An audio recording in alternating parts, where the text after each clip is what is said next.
अस्सलाम वालेकुम, मैं इब्रार अहमद महर एडवोकेट।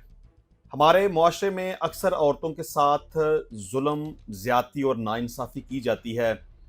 घर में रहते हुए भी उनके साथ अक्सर नाइंसाफ़ी की जाती है, घर से बाहर निकलें तो भी उनके साथ नाइंसाफ़ी की जाती है। जॉब करने के लिए किसी कारखाना, फैक्ट्री या ऑफ़िस में जाएँ तो वहाँ भी उनके साथ नाइंसाफ़ी और ज़्यादती की जाती है। यानी कि हमारे मुआशरे में औरत को अक्सर निशाना बनाया जाता है।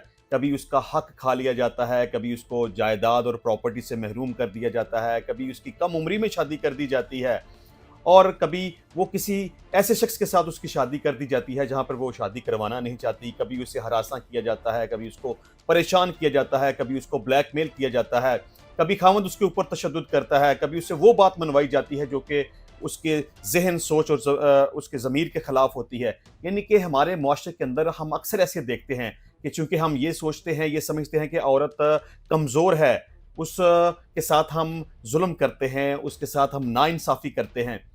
तो मैं आज के टॉपिक में आपके साथ ये डिस्कस करना चाहूँगा कि अगर कोई भी शख्स औरत के साथ कोई ज़ुल्म करे, कोई नाइंसाफ़ी करे, कोई ज़्यादती करे, तो उसको क्या करना चाहिए? कानूनी तौर पर उसको क्या कौन-सा रास्ता अख्तियार करना चाहिए? उसको कहाँ पे जाके अपनी कंप्लेंट करनी चाहिए? उसकी दाद-रसी कैसे मुमकिन हो सकती है? तो ये मेरी आज की वीडियो ख़ास तौर पे औरतों के लिए है और बड़ी ही इम्पोर्टेंट है। मैं गुज़ारिश करूँगा कि इसको आप अपने पास महफ़ूज़ भी कर लीजिएगा और इसको ज़्यादा से ज़्यादा शेयर भी कीजिएगा, ताकि ज़्यादा से ज़्यादा मेरा ये पैगाम औरतों तक पहुँच सके। हम अक्सर ऐसा देखते हैं कि खामद अपनी बीवी पर बिला वजह छोटी-छोटी बातों पर ज़ुल्म करता है, ज़्यादती करता है, कभी उसको खर्चा नहीं देता, कभी उसको तशद्दुद का निशाना बनाता है, कभी उसको धक्के देकर घर से निकाल देता है। मतलब खामद का जो जी चाहता है वो उसके साथ करता है। कभी हम ये भी देखते हैं कि बाई वाल अपनी बहन के साथ ज़्यादती करते हैं, उससे वो नाजायज़ बात मनवाने की कोशिश करते हैं, जैसे कि उसकी प्रॉपर्टी हथिया लेते हैं, किसी भी तरीके से, उसकी रज़ामंदी से, जब कोई रज़ामंदी देना नहीं चाहती, लेकिन ज़बरदस्ती उससे रज़ामंदी ली जाती है।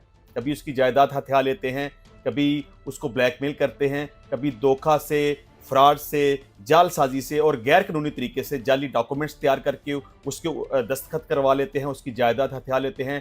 कभी अपनी बहन को वो भाई जायदाद देना ही नहीं चाहते, उसको जायदाद से महरूम कर देते हैं, ऐसा भी होता है। और हम ये भी देखते हैं कि कम उम्री में उनकी शादी कर दी जाती है। हम ये भी देखते हैं कि औरतें किसी जगह पे ज़हनी तौर पर शादी नहीं करना चाहती, लेकिन उनको तंग किया जाता है, मजबूर किया जाता है और ज़बरदस्ती उनकी किसी जगह पे शादी कर दी जाती है।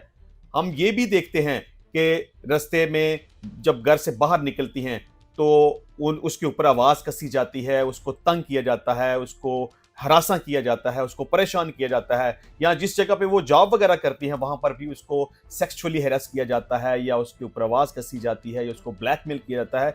बेशुमार जगहों पर औरतों को बहुत सारे मसाइल का, बहुत सारी प्रॉब्लम्स का, बहुत सारी परेशानियों का सामना करना पड़ता है। तो इस हवाले से मैं 4 मुख्तलिफ ऑप्शंस के ऊपर बात करूँगा कि औरतें जब ये समझें कि वो गैर महफूज़ हैं, उनके साथ कोई ज़ुल्म, नाइंसाफ़ी या ज़्यादती हो रही है और वो चाहती हैं कि वो इसकी कोई कंप्लेंट कर सकें, इसकी दाद-रसी करवा सकें, कानून का दरवाज़ा खटखटा सकें और जो कोई भी शख्स उसके साथ नाइंसाफ़ी, ज़्यादती और ज़ुल्म कर रहा है, उसको कैफ़रे किरदार तक पहुँचा सकें या उसको सज़ा दे सकें, तो उसके 4 मुख्तलिफ तरीके हैं।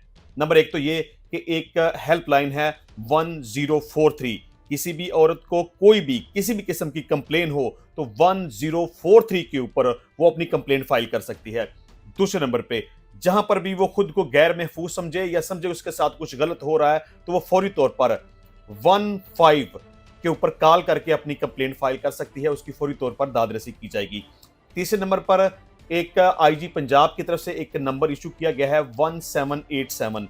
इसके ऊपर भी वो अपनी ऑनलाइन तरीके से टेलीफोनिक कॉल करके अपनी कंप्लेंट फाइल कर सकती है। उसकी कंप्लेंट फाइल करने के बाद फौरी तौर पर एक्शन लिया जाएगा और जो कोई भी लोग उसके साथ गलत कर रहे हैं, उसको तंग और ब्लैकमेल कर रहे हैं, उसको हरासा परेशान कर रहे हैं, उनके खिलाफ फौरी तौर पर विद इन 24 आवर्स कार्रवाई होगी और उनके खिलाफ एफआईआर का अंदराज होगा और उनको कैफरे किरदार तक पहुंचाया जाएगा। इसके अलावा एक पंजाब पुलिस पाकिस्तान के नाम से एक मोबाइल एप्लीकेशन इंट्रोड्यूस करवाई गई है। वहां पर भी जाके खवातीन अपनी शिकायत ऑनलाइन अप्लाई कर सकती हैं। यानी कि ये 4 मुख्तलिफ जो तरीके मैंने आपको बताए हैं, इन तरीकों को अडॉप्ट करके आप अपनी कंप्लेंट फाइल कर सकते हैं। इसके ज़रिए आपकी प्रॉपर तरीके से दादरसी होगी और आपको आपका हक दिलाया जाएगा। तो मुझे उम्मीद है कि हमारी आज की वीडियो आपको पसंद आई होगी। इंशाल्लाह मिलेंगे नेक्स्ट टाइम नई वीडियो में नए टॉपिक के साथ, नए कानून के साथ। तब तक के लिए मुझे इजाज़त दीजिए। अल्लाह हाफ़िज़।